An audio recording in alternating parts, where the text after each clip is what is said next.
Hi, everyone, and welcome to episode 8 of the Hanukkah Erotica Book Club. I'm Raizel, also known as Rachel, and I'm here with Malya, my co-host and stepsister. Hi, Mal. Hi, Raiz. How's it going? It is good. I'm happy to be here. Eight episodes feels significant. It really does. It's, but we do have our biggest fans. Like we definitely have some followers, people who are really enjoying it and reading along with us, which is exciting. But our biggest fans, I'd say, are our parents. I know where you're headed. Yes. Our parents. I got a couple of texts in this vein recently. Yeah, this is what I recently got. They were on their way on a really long road trip. Great. Okay. What's a podcast for, if not? And this is what my mom texted. Please send me the latest erotica blog so we can listen now in the car. Thanks. I don't know how our podcast became an erotica blog. I like it. Pod and blog. It really made me laugh. So I sent her, the Weather Girl episode.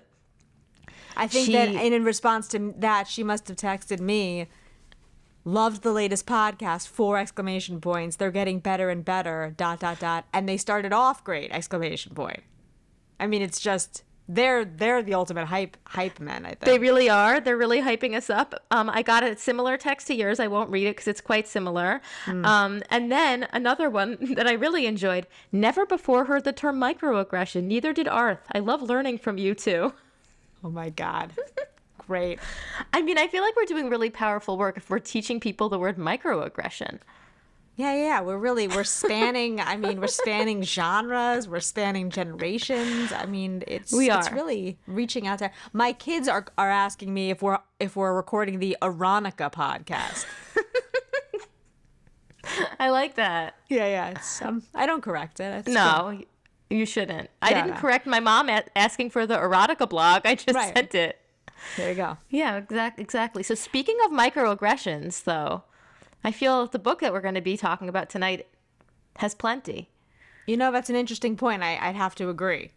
So, yeah. So what are we doing tonight? Tonight we are talking about An Unorthodox Match by Naomi Ragen. She's written a lot of books. To be honest, she's like the OG of Jewish romance novels, and I actually completely forgot she existed. Like, when you first asked me if I had ever read any of these novels, I was like, no, of course not. I didn't know this existed, but I read several of her books. I don't know, it's got to be like 20 years 20 years, ago now. yeah, me too. I liked them back then. I mean, like, as a teen... I think I read a book called Sota, maybe, and maybe there was The Saturday Wife was her. Is that her book? That's hers, I think. I never read that back then. I remember more recent. Sota, and I remember The Sacrifice of Tamar was really good, too. I remember Sota being really good. I don't remember there being romance, but I'm sure there was. I'm sure there was a relationship in it. That was probably the book. I know. She is the OG, and for that I'm grateful to her because she obviously walked so all these other authors could run. But I'm very curious to hear what you thought about this one. This is a much newer book. It was written in 2019, but it seems like there was a rebrand of it because I have this cover from the library. Did you see this one? This cover's so weird. Oh. For our listeners, I'm holding a book. What's that supposed to be? Yeah, so it's like a book, and you see like the hand of a frum man in a black coat hugging in an embrace a woman in a red dress with a low V in the back with a tattoo like with wings coming out of it. Meanwhile, nothing like that happens in the book. Nothing like that happens in the book. Right. And then the new cover is like sort of like this like kitschy cartoonish thing that was also not like the book. That's where the one it's like I have. A woman in jeans and a cardigan or something. Like also not at all reflective about what happens in the book. And similarly, when I read the review in our last episode, I was like, what? That isn't the book. So I feel like there's something happening with the marketing of this book that isn't actually what's happened. And so let's kind of talk about what happens in this book and then pick it apart. The reason why it's so bonkers that he's holding this woman who's obviously supposed to be Leia in this red sleeveless dress is that by the time these two people meet, she's already completely frum. Right. She's not wearing sleeveless. She's not wearing anything like that. Right. Also, they never touch. Right. Not once. They never touch. So the whole thing that like, oh, scandalous, this, that, they don't touch till they're married. It's completely... Which doesn't happen in the book. I mean, there's no touching. Right. There's just no touching, period. Right. There's no touching. Right. And then... she doesn't have a huge tattoo pouring out of her dress, like wings coming out. She has like a teeny tiny tattoo. Right, what happened with that tattoo? Like, that's, okay, now I'm jumping ahead. But... we're jumping ahead. We got to go there. We do have to go there. Like, all right. Was it burned off? Anyway, let's put a pin in this. Parking lot it. We're going to get back to this tattoo. Anyway, so this is a story of Leia. Right. Tell us what happens in an Unorthodox Match. Okay, so Leia is actually Lola, born Lola, but now Leia is a, when the book opens, she's like a new Ba'alat Tshuva, or someone who has newly embraced an Orthodox lifestyle, an ultra-Orthodox lifestyle after not having grown up that way. And she's coming, I think in the opening scene, it's like she's coming to a local like rabbi to get set up on a match to get married, and you're sort of like slowly taken through what has led her to this point. Basically, like, she's raised by a single mother in California. The mother escaped her own Orthodox lifestyle, like never looked back, had her as like a love child, raised with all this like to love freedom, and now to the mother's like extreme chagrin, she has gone back to Orthodoxy and like moved to Borough Park. And you sort of, it's hinted that she had this sort of tragedy happen that has been like the impetus for this life change, but you don't get to know exactly what that is until a bit later. But it's like she's jaded, she's seen it all, and like now she's coming to Orthodoxy as like this like bastion of like genuine holiness in the world. Yeah, perfect. So, she worked in corporate America. She made all the money. She obviously has gone through some kind of tragedy regarding a relationship. And she's... Yeah, right. There's some kind of reference to like a company where like a tech company where the product was fake. I felt like that was like a nod to the whole like that company that was doing the fake like genetic testing. Do you know what I'm talking about? Yes. That was Theranos. Yes, she was working for a company, and the company, was obviously like was very problematic for family. She felt a lot of guilt around that. Right. So she's coming to Orthodoxy, and she's also like sort of trying to find her way, like her place in the Jewish world, which I do want to talk about a little bit, because I think that that part was interesting and kind of, and was a little bit relatable, at least to me. But in this whole process, she ends up in Borough Park, and she wants to be set up. She wants to, go on shidduch dates. She wants to meet her match, her bashert. And she has a really tricky time going on a lot of shidduch dates. Meanwhile, there's this widower, Yaakov Lehman. Lehman.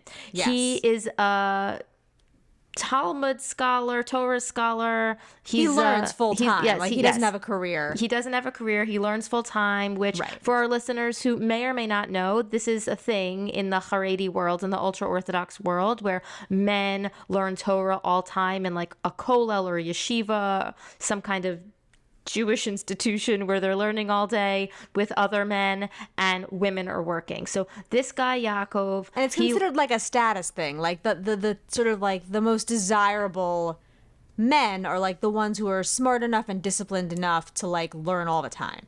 Right. That's a good point, because outside of the Orthodox world, I think seems a little weirdsies. What do you mean they learn all day? What do you mean they don't make money? They don't, people, what? I don't get it. But in this world, this is what women, like, this is what they want. I want a scholar. Yes, a learner. A learner. So he lost his wife, also tragic, unclear at the beginning what, the actual circumstances are. And he has a bunch of kids. Yeah. He's also like completely clueless as to how to handle himself in his home in the absence of his wife who has died. Like he literally like pulls out dirty socks from the hamper. Like there's crying it's very, babies. like his wife held the whole thing together, and now he's just like totally adrift. Yes. Very like the woman as the center. Also, she was like somehow simultaneously working and like earning the major salary for the home. So he like A, can't handle his children. B, the home is in shambles. C, he has no money. Yeah, he's in like tremendous debt to everyone in the community. Right. So yes, no money, no food, like cannot get his kid, like his kids are like in the crib with like dirty can't diapers, change a diaper, like, can't like wash a shirt, like no. Like pulled out socks from the hamper. It's like really like very nebbishy situation. He's like calling his teenage daughter to wash a shirt because he can't do it. Like there's just he's like, I guess I have to go back to yeshiva now because I literally am incompetent in every other arena. Right, and Shainzela is the oldest daughter, and she is she's really holding down the fort. She's extremely resentful about it. Quite resentful, understandably, to be honest. Resentful. She's also traumatized by the death of her mother. She also ends up being abusive to the kids. Like she's like. Right. Well, Shainzela, it's a cycle of trauma, I think. It is. Like Shainzela is not okay. No, she really isn't. So meanwhile, Leia somehow, in the midst of her shidduch dating and connections that she's made in Borough Park and trying to get more and more connected through the community, basically volunteers to help this family. And she kind of becomes their volunteer babysitter for free. Right. Also, the book has a lot of, like, already from the beginning, there's a lot of repeated references, like, bashing feminism, I'll say, like, pretty overtly. Like, it starts right away where she's looking for a shidduch, where she's like, what woman wants to be treated like an equal? Who wants to open the door for a man? Every woman wants a man to open doors for her and, respect her and want to date for marriage. And, it's like a very, it's not subtle, like repeated throughout the book, like overtly by different characters. That's the thing. The thing is, like, spoiler alert, I hated it. I hated this book. I hated it so much. But it's not just like, it's anti-feminist, but not in a way where it's like the characters are anti-feminist. Right. No, it's like the book is anti-feminist. The book is. Yes. And then same thing with, like, it's fat phobic in so many different parts. Yeah, and I couldn't believe it, especially compared to Weather Girl, where it was like, we were just talking last episode about like how like, sweet it was, sweet and supportive she was about his body. This book is fat phobic in every way. From the very first chapter where Leia talks about the weight she's gained and like the Shabbos meals, and I can't run anymore. It's not like wholesome for me to run through the community. But like, is that true? Like, I guess it is true. I've never seen a woman going for a run in Borough Park. There's brisk walking. There's a lot of moms who brisk walk on Shabbat afternoon. Like, we were just at Kingsway for a bar mitzvah on Shabbat, and like, no, there's like a lot of like hotsy-totsy women in heels like pushing their upper babies very fast, and that was only on Shabbat. For sure, you're right. There's people power walking, but like this community that I was like in a modern Orthodox, bar mitzvah on Saturday. It wasn't like different. This is different. But she in that very first chapter, she's like, my skin, wrapped around me like a fat suit. It's like, I am sorry. She wrote this in 2019. It really upset me from the get-go, but it got worse and worse and worse. And my feeling was, this isn't just like the characters are this way, like the book is. Naomi Ragen is. Totally. Because also like when Yaakov is also being set up on dates, like to remarry by his mother-in-law mainly,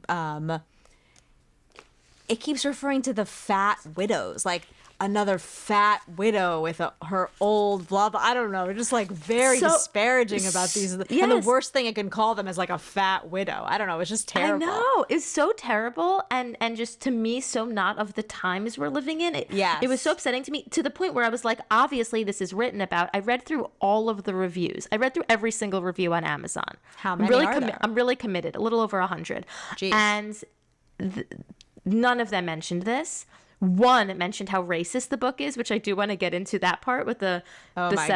That was like insane. I mean, I can't. So we have to talk about that. Completely insane. It was. I just can't believe it. I can't believe this book was published. I really can't. But it makes me really think that again, it's like it's not about the characters. Like the difference about like Felicia Berliner and the way that she's writing about the community, it's like it's so different than the way these characters are written. Like I really do think this is like a racist and fat phobic book, an anti-feminist book. But another thing that's going on with the dates is that she's getting set up on dates, and she gets set up with a guy who's fat, and then he says, "Are you disgusted by me?" And she says, "Yes." Right. And then he goes, "Well, I'm getting my stomach stapled." And then he starts listing all of his favorite foods that he can't wait to eat till after he gets his stomach stapled. And she goes, after you get your stomach stapled, you can't eat those foods. And he's like, "What do you mean?" He's like, "I have to diet after I get my stomach stapled." And then the date turns morose and they both go home. Like, I can't believe there's a situation in this book where she goes on a date with a fat guy. He says, "Are you disgusted by me?" And she says, "Yes." And then she has to break the news to him about like how it works when you get your stomach stapled. Like if he's fat, he's obviously also like, I don't know. Yeah. An idiot who's like blind to, I don't know, who like doesn't understand the basic reality of like, I don't know how biology works. Like it's just very weird. Very, very, very, and it just this is it. By the way, I have the page open right now, page 117 for anyone reading along. It says, "Am I really going to have to go out in public with this creature?" she asked herself, mortified. But to reject him outright would be both unkind and insulting. Certainly the matchmaker would see it that way. Steeling herself by imagining all the ways she was going to murder Faggy Klein, she put on her coat and waited by the elevator. This is literally because he's a fat guy. And by the way, I'm saying fat. Control. I'm not saying fat disparagingly. I'm saying it because I was once in a workshop at Planned Parenthood for social work, continuing ed credit. It was amazing. And the woman leading the workshop said that they were trying to take back the word fat and that fat's not a bad word. Yeah, no, I get it. But anyway, in this book, they use like in this book it is assumed that it's like the worst thing. Yes, it's the worst. In this book, it is. She sitting in the car, his seat pushed back to the limit to make room for his stomach. His short arms barely reaching the wheel. He tried to make conversation. It's just and then. Was she put off by his weight, he finally asked. What could she say? A bit, she admitted. He nodded understandingly. His plan, he told her, was to have his stomach stapled. Blah, blah, blah, skipping ahead. Then he starts quoting the foods he loves. Sirloin steaks, prime ribs, mashed potatoes, French pastries. His eyes lit up and he smacked his lips. Like, this poor guy. I know. He likes food. We all like food. Let him talk about his favorite foods. What is this? Just disgusting. I was horrified by this. It's also funny that the book seems to be simultaneously also Naomi Ragen, because I remember the books that I read about her by her 20 years ago. Like, she's a one note in terms of her themes, and this is always the theme that I think she's trying to put forth, which is like, there's hypocrisy in the ultra-Orthodox community. Everyone claims to be holy, but some people are like just as superficial and jerky as everybody else. But really, at the end of the day, we're all just people, but it is a better world because women can be women and men can be men, and like people are genuinely seeking holiness, and you just have to look for the good people and try to ignore the bad people. That's the theme of every Naomi Ragen book that I've read, and this one is no exception. But the thing is, like, why is she simultaneously like bashing the hypocrisy of a superficial community that wants all the women to look thin and beautiful on their dates, but also allowing the main character to like buy into the same attitude? Like, right.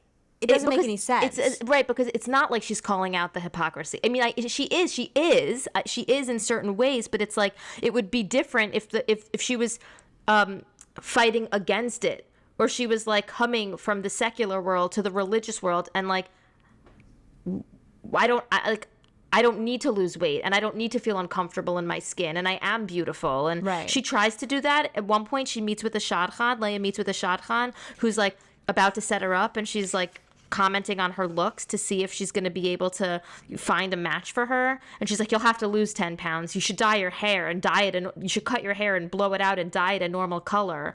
She's like, "Well, I want to keep it the way God made it." So like about her hair, she could be, right. Confident, but anything else, she's like, actually she's like, "Men don't like a size 14. She's like, "Actually, I'm a 10. They're like, she goes, "Well, a size 6 is too big for them these days." It's like, I understand if Naomi Ragen is trying to highlight like this is actually disgusting. These people consider themselves holy and they're just commenting on looks. But instead, She's embracing the same ideology, so it doesn't really make sense. There's like a lack of awareness. I don't know. I know. I did like her. Yeah, you go ahead. No, I was gonna jump to the Ethiopian date. Yes. Okay, so. Well, so this is connected because it all happens on the same 2 pages. But the only thing I think I liked about this book was her relationship with that friend she made, that rollerblading friend. Oh yeah, that was cute. She like made this friend who rollerblades. Even then, by the way, like the fat phobia comes out because she meets her and she's like, by the way, how do you stay so thin with all this Shabbos food? Like, shut the fuck up, Leia. Like, I don't need to hear about your weight and eating issues and disdain for weight and bodies every other page. But okay, she meets a new friend. She asks her this immediately. And she's like, oh, I rollerblade. Okay, so she starts rollerblading with her. And immediately, Leia starts telling this new friend, who's like a rollerblading doctor, who's pretty cool in this from Community, about this date that she recently went on that a shadchan set her up on, okay? So she was angry at the shadchan for setting her up with the fat guy, and then she says this to the shadchan. This is like Leia repeating the story to the rollerblader. She's like, that she didn't trust the shadchan at all, and she was like, the shadchan goes, he's 44. He has a very successful store selling African art in Manhattan. He's a convert. He really wants a serious relationship and marriage. In fact, he's a bit desperate.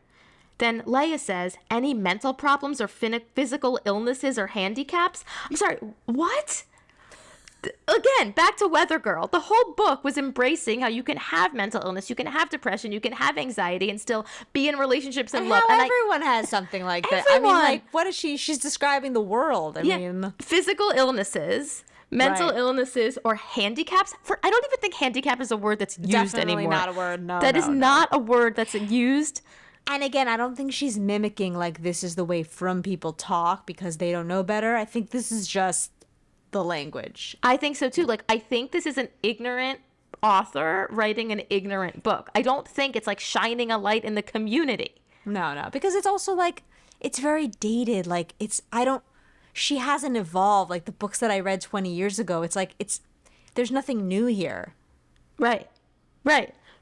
So she says this, except what's new is that like the world is different now, so it's more offensive, I guess. Correct. Yeah. Correct. Okay. It's not the 90s. It's not the 90s, but she's still writing like it is. Right. So she goes, I swear on my life that he's perfectly healthy in all ways. Then again, this is what she says. Is he a midget, 7 feet tall, obese, ugly, bald, deformed? This is what Leia says. And she repeats the story to her friends. Like, if he was, I'm sure we could find tons of romance books and people who fall into all of these categories. And by the way, midget is another word we don't use anymore. It's little people. And I'm sure that there's lovely romance books about little people that I would love. I don't even think you were supposed to use that word in the 90s, to be honest. No, I don't think so either. Yeah. So she goes, no, not at all. A handsome man in his way. Totally normal looking. Also normal cringe.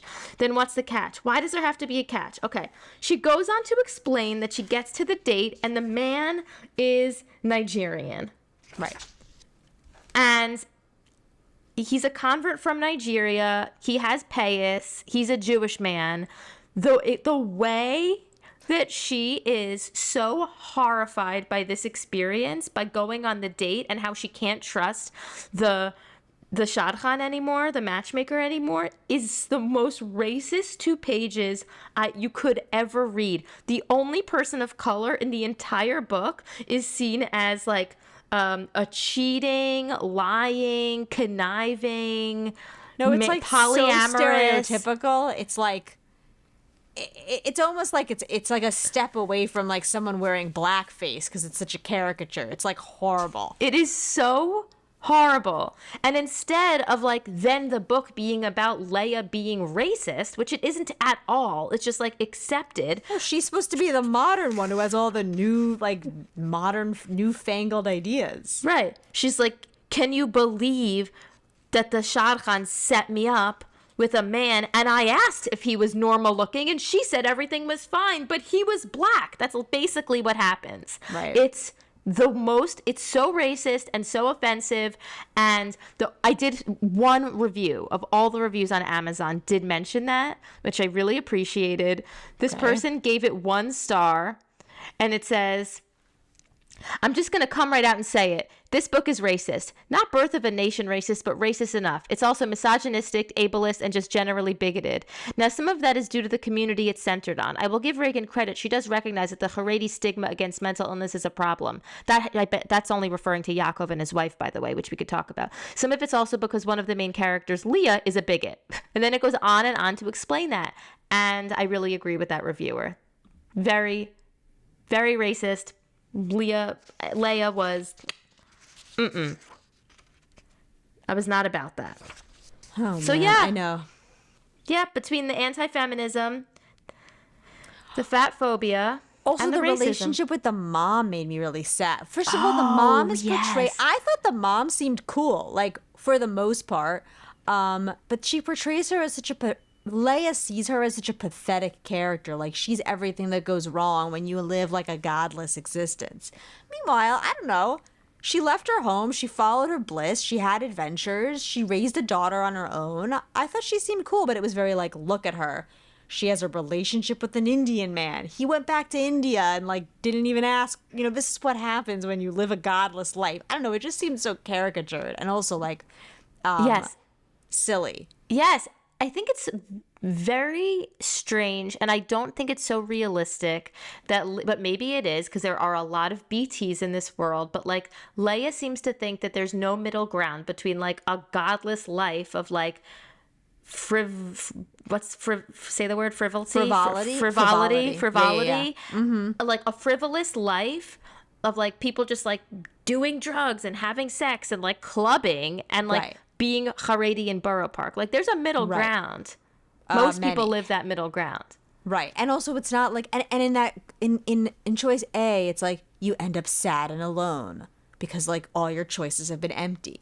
Whereas like if you're Haredi, you end up like with a warm community and family around you. Again, I'm not bashing being Haredi. I'm just saying it's so black and white that it's like, what's the point? Right. So I do appreciate then that she gets to see that like Shayndala's an abusive teenager who's like really mean to her and also like really having a hard time. And like, she gets to then see that once you're in the community, it's like not all, there is gray within it, and it's not all as rosy as she expected. But back to her mom, I did feel bad about that. And I also thought that, did you listen to the audiobook? I did. Okay. I read it and listened. Right. The audiobook, the narrator, her mom, I think her mom's name was Cheryl, grew up from.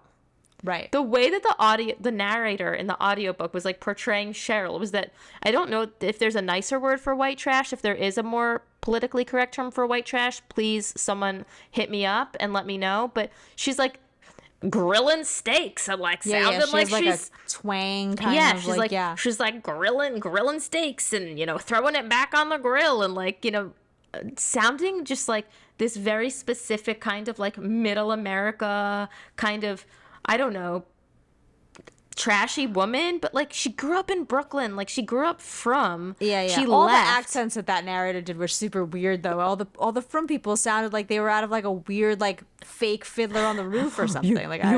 You want I should help you. Right. Like who taught? I don't even think. I don't know if she was trying to do a Yiddish accent. It sounded more like a Polish accent. I don't know what she was doing. It was very really odd. Took me out of it, and it was very hard. It was a hard listen for me. It was not a good listen.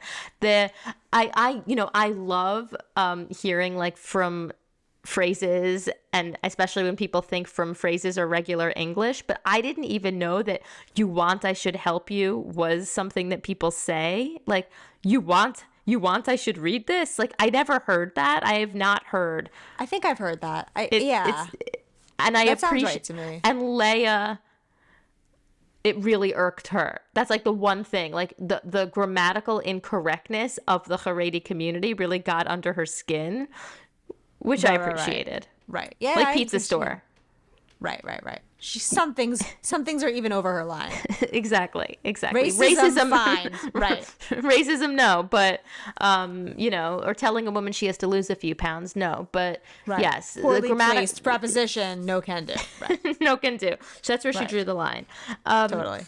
So anyway, so she's a babysitter in their house, and she really falls in love with the kids. And he's going on dates and she's going on dates. And as all the reviews on Amazon say, predictably, they end up falling in love with each other. Took a little too long to get there, to be honest. Like, it was like, when are these come on already? Took a very long time. So long, actually, that there is a sequel. No. There is. A sequel to this? There is. Yeah, there is. It's called An Observant Wife. Holy moly. Yeah, there's a sequel. And... I really? mean, come on. I don't see it happening for us. I mean, I would go with Hot Lumberjack over that, to be honest with you. Oh, definitely. Hot Lumberjack? Oh, for sure. Not even a question. Like, if we are at the end of our road and there are no more Jewish romance, but you know what? There's always new books being published. No. I don't think we're reading it. I don't think we're reading it ever happening. I don't either. So there is a sequel. Yeah, and this book, I give it very few candles. Negative, really, because I found it offensive. I did think their romance was believable. They loved each other. They like trauma bonded. Yes. Their romance was relationship believable. Romance I guess. They are like trauma bonded. I mean, they're not right. Like, they're infatuated with each other, and she loves the kids. I guess that's believable, that she really wanted a ready-made family and she didn't have it. She grew up alone, feeling alone, and this was that for her. Totally. So these were kids that wanted a mom, and she was a woman who wanted kids, and it worked. Yeah. That was believable and sweet. Yeah. I actually thought it was sweet. Yeah, I like this stuff with the kids. Like, she called little one of them a little icy because they bonded over ice pops, mango ices. Right. The other one was right. Yeah. It was. I mean, it was simple. It was sweet. Yeah, Nothing too complex. Not believable was there was one scene where she walked in and 3 kids were all just barfing. Who leaves vomiting kids alone in a house? No, that guy literally also was just such a caricature of couldn't do anything. I mean, he was just oh, all my kids are barfing. I gotta go.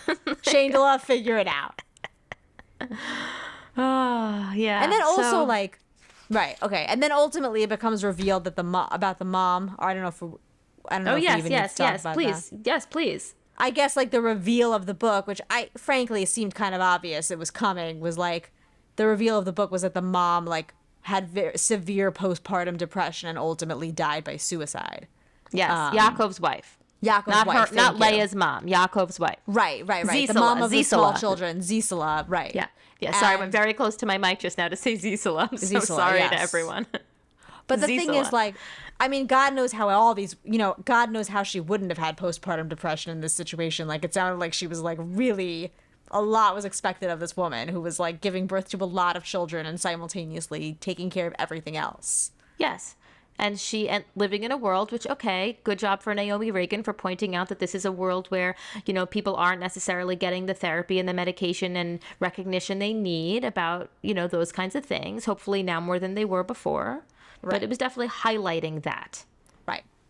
And the mother-in-law had a couple of real kind of come to Jesus moments. So that's the wrong phrase to use in this context. But where she was oh, mental health isn't more important than shame on my family. And oh, people who aren't ultra-Orthodox can actually be nice humans. Right. There were a couple moments. She was the one I think who had the most kind of realization of all of that. Yeah, I would say that, that's true. By the way, back to this mother-in-law for one sec. Is it typical that in this situation, a mother-in-law would help the son-in-law make a match? I don't know. It seemed like his mother was not here. His mother seemed absent. I don't know where she was. Maybe she was no longer alive or something. Right. Yeah, I have no idea. I have no idea how that. I don't know work. about that. I'm curious. They about seem that. to have a very right. That seemed a little odd, but it, I don't know. The whole thing was very everyone has to be married off, and that trumps all other considerations. Totally. So we did it. All right. We did Naomi Ragen's book. Listen, I don't recommend it. No. Don't recommend it. I hope it was enjoyable to listen to us talk about it, but I do not recommend reading it. I hope everybody felt when you read something and it's so problematic, it's nice to hear some kindred spirits talk about the same issues. So I hope we did that for everyone. Definitely. Should I share what we're reading next? Please. We're reading... Okay, well, March is coming up, right? And Purim's coming up in March. So we're going to be reading a very silly book by Sarah Marks called The Purim Fling, Yom Tov Romance Book 1. This is a real short book if anyone wants to listen. And here's the description. I mean, read along. Here's the description. It's not easy to find time for even a fun fling when you work 3 jobs and sleep in your childhood bedroom. Jenna is stuck. It's been 9 months since she graduated college and moved in with her parents. She hasn't had a hint of romance for even longer. That changes when she meets Asher, who's in town for a business meeting at the temple's annual Singles Purim party. Asher is bored. He doesn't do relationships, especially with women who want the suburban white picket fence life. That changes after a drunken hookup with Jenna. He can't get her out of his head and wants more. A quick fling is just what they both need to find themselves again. The Purim Fling is a fun story about learning about who you really are and standing up for what you really want. Okay. Okay, we're going to celebrate a Freilich and Purim. Great, with a Purim I'm open fling. to it. Totally. I mean, Also, a little, Also 2019, I'm sorry. And it's a really short book. And I think we're going to have fun with it. And then, I can't wait to tell our listeners next episode what's coming next. But I'm going to save it. Right. One at a time. Pace ourselves. But Purim Fling is next. So if you're reading along, read the Purim Fling. It's a novelette, it says. Great. Doable. Which may be a made-up word for novella. But it's cute. I hope that doesn't portend the sort of level of literacy that we can expect here. It does. There's a spelling error in the book. Okay. Yeah. Okay. Brace yourselves. Hanukkah Erotica book clubbers, brace yourselves. Malya, brace yourself. This is not a good one, but it's going to be a good episode. I can guarantee that. I'm excited. Me too. All right, everyone. Well, thanks for listening. Yeah, leave us a review if you're not related to us. We really need reviews. We really do need reviews. Rate, review, follow us on Instagram. But please, if you're enjoying, leave us a review. We know you're out there because you're letting us know how much fun you're having with us. Leave us a review. And again, not if you're related to us, but otherwise. Can't stress that enough. If you're not related to us, please. Review away. All right. Thanks, Mal. Good night. Oh, sound for Hanukkah Erotica Book Club is by William Levin. Thank you. Thank you, William. Yes. And good night, Mal. Night.